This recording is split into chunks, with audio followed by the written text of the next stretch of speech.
The plane brush in 3D Coat's Voxel sculpting toolset is somewhat of a counterpart to the cutoff tool, which will make very specific cuts based on a shape draw mode in the E-panel. The plane tool allows you to set the point at which the cut will begin, and it will go toward the camera or towards the surface. In the Tool Options panel, you can set exactly how the plane is to be positioned and oriented. By default, it will choose the right mouse button clicking method, but you could utilize 3 or 4 points, which we will look at here shortly. You could also constrain it to a specific axis plane here. The default option for plane orientation will be pick point and forward direction, meaning the plane will always face towards the camera. If I right click here, it changes the position, but it doesn't change the orientation. The orientation will always, again, face right at the camera no matter where I pick. Now, one thing you may have noticed is a lot of your cutting plane is obscured by the model itself.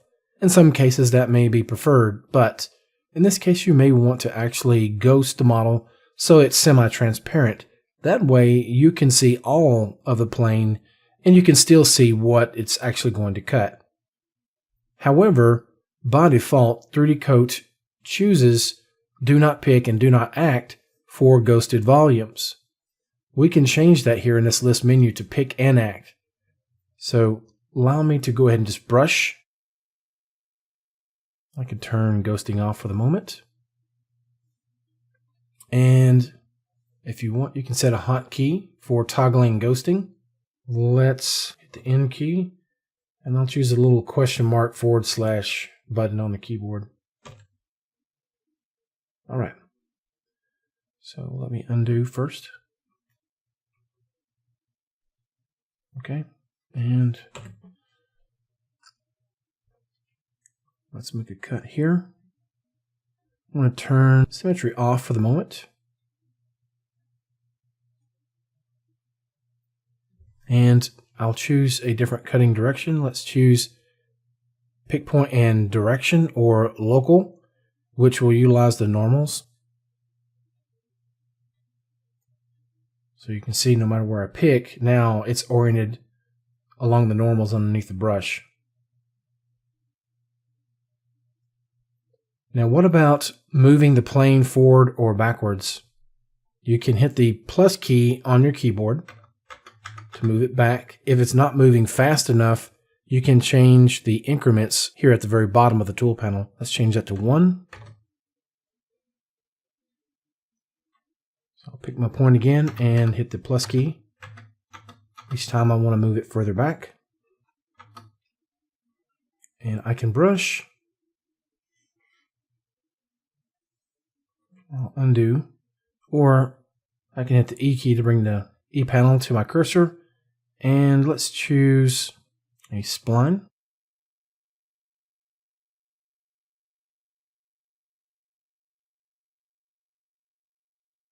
I'll hit escape. I'll right click to harden these points. Or you can just right click until it changes to the desired point type. Alright. I get the enter key when I'm using a spline. I'll hit escape. Another option is to choose by 3 or 4 points. I'll go ahead and use 4 points. So what I would want to do is click the colored buttons to set the point.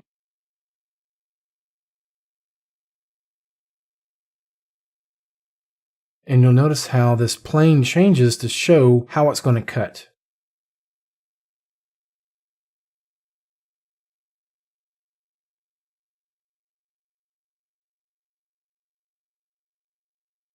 I'll hit escape to drop the initial creation of the spline.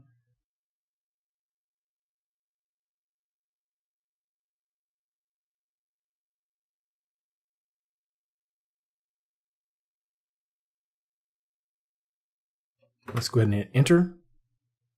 I'll undo. So I'll move this point in just a bit.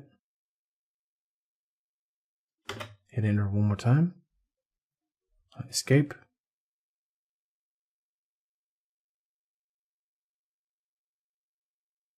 Now if I want to see what that looks like with symmetry turned on, I'll turn that on now and click the Apply Symmetry button.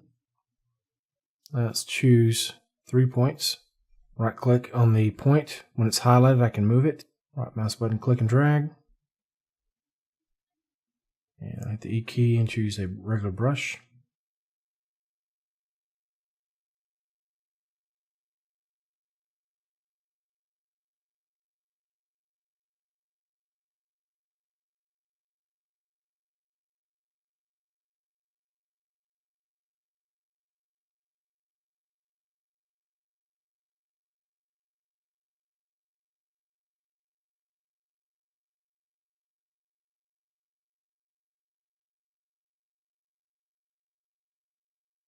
So now is when you can probably use the cutoff tool to go make some modifications. Let's go to an orthographic view, side view. And we can use polygonal lasso.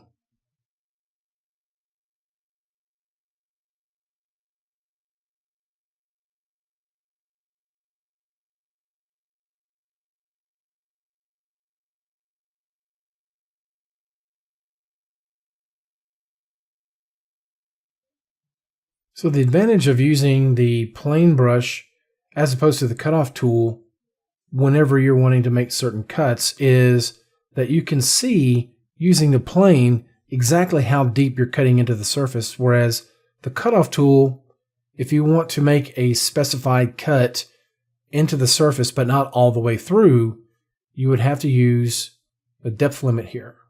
Let's uncheck that, and if I make a specific cut, by default, it will always cut through. But again, if we change the depth limit to, let's try 10. I don't really know right now how far that's actually going to cut. I'm just having to guesstimate. That's way too deep, maybe. So I'll undo, and let's go back to something lower like 2. So it's more of a hit and miss prospect. Whereas with the plane brush, you can see exactly how deep it's going based on that plane. I can hit my ghosting hotkey so I can see all of my plane. We'll choose a polygonal lasso, and we can make the exact same cut. All right, so I'll undo. Now I can walk it a little bit closer to the camera.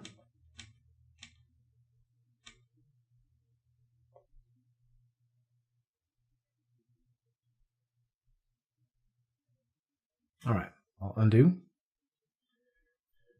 One of the more common use cases for the plane brush is carving large sections of a rock or other stonework.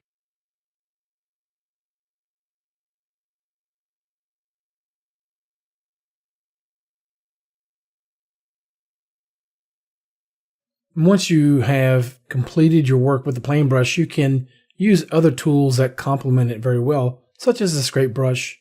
Then you can switch to surface mode and apply some noise to finish it up.